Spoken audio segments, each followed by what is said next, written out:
সবাইকে স্বাগতম জানাচ্ছি হামিদাস কিচেনে। আজকে আপনাদেরকে রেসিপি তৈরি করে দেখাচ্ছি বাদাম বাটা দিয়ে চিংড়ি কারি রেসিপি। রেসিপিটা দেখতে যত সুন্দর হয়েছে, খেতে খুবই মজা হয়েছিল। চলুন আর কথা না বাড়িয়ে মূল রেসিপিটা দেখে আসি কতটা মজা লোভনীয় হয়েছে।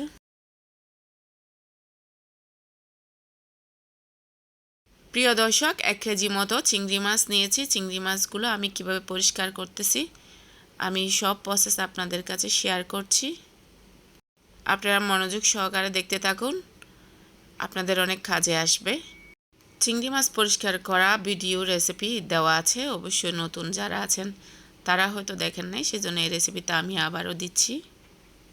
চিংড়ি মাছের উপরের অংশ ভালো করে পরিষ্কার করার পর মাথায় যে একটা ময়লা আছে ওটা বের করে নিয়েছি টপিকের সাহায্যে। এখন একটা রক আছে পিঠের দাঁড়ালিতে, ওটাও বের করে নিচ্ছি। এগুলি খাওয়া ভালো না, এগুলো হারাম জিনিস। পরিষ্কার পরিচ্ছন্ন করে যে কোনো জিনিস খাইলে অনেক ভালো। চিংড়ি মাছগুলো ভালো করে অফ ক্যামেরায় আমি ধুয়ে নিয়েছি। এখন মাথার উপরে যে একটা মোটা অংশ আছে এটা ফেলে দিচ্ছি। চিংড়ি মাছের যেহেতু আমি পুরো মাথাটা রেখে দিয়েছি, সেজন্য তেমন একটা অপচয় হয়নি। 1 কেজি থেকে 100 গ্রামের মতো কম হয়েছে। এখন আমি কাজু বাদাম নিয়েছি, সাথে নিয়েছি 2টো খোসা ছাড়িয়ে রসুন, আর নিয়েছি আদা।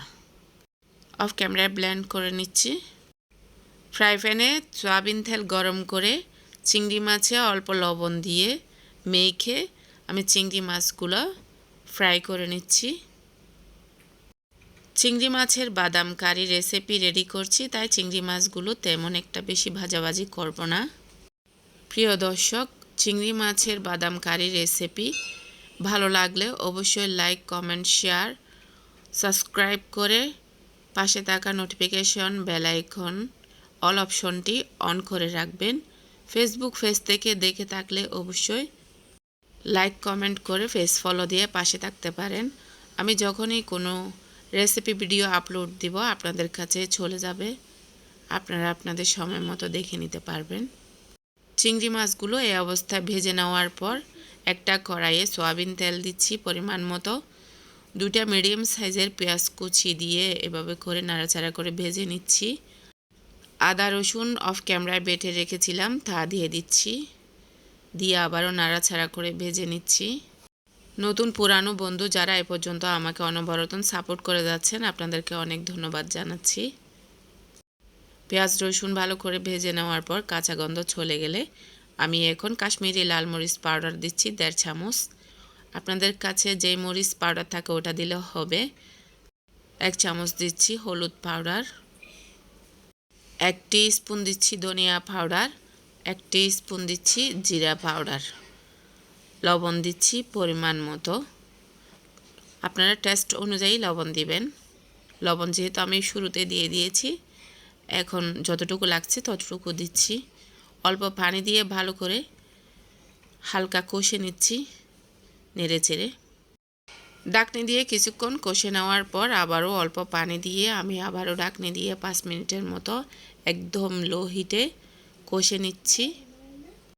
মরিচ মশলা যে কোনো রান্নার সময় ভালো করে কষে নিলে অবশ্যই একটা ঝাঁঝালো গ্রান থাকে, ওটা চলে যায়, রান্নার স্বাদ দ্বিগুণ হয়ে আসে।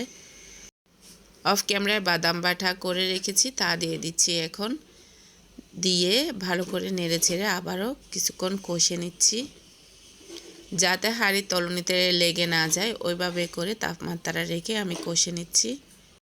বাদাম বাটা রেখেছিলাম যেই বাটিতে, ওই বাটি ধোয়া 1 কাপ পানি দিয়ে দিচ্ছি, দিয়ে 5 মিনিট মিডিয়াম তাপে আমি আবারও ভালো করে কষে নিচ্ছি নেড়ে ছেড়ে।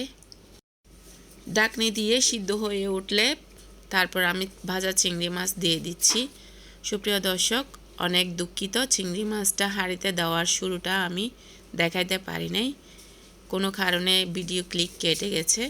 এখন ফালি করা কাঁচামরিচ দিচ্ছি 5টা, দিয়ে আবারও নেড়ে ছেড়ে ঢাকনি দিয়ে 10 মিনিট রান্না করে নিয়েছি। এখন দিয়ে দিচ্ছি 1/2 চামচ গরম মশলা পাউডার।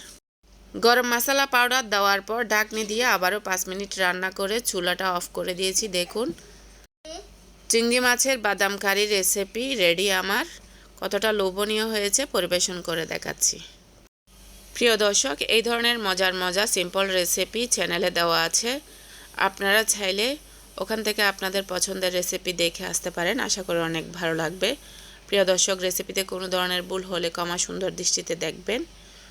সবাই খুব বেশি ভালো থাকবেন, আমার পরিবারের জন্য দোয়া করবেন। সুপ্রিয় দর্শক, এতক্ষণ দেখছিলেন হামিদাস কিচেন। সবাইকে আগামী রেসিপি দেখার আমন্ত্রণ জানিয়ে আজকের মতো এখানে বিদায় নিচ্ছি। সবাইকে আবারও ধন্যবাদ।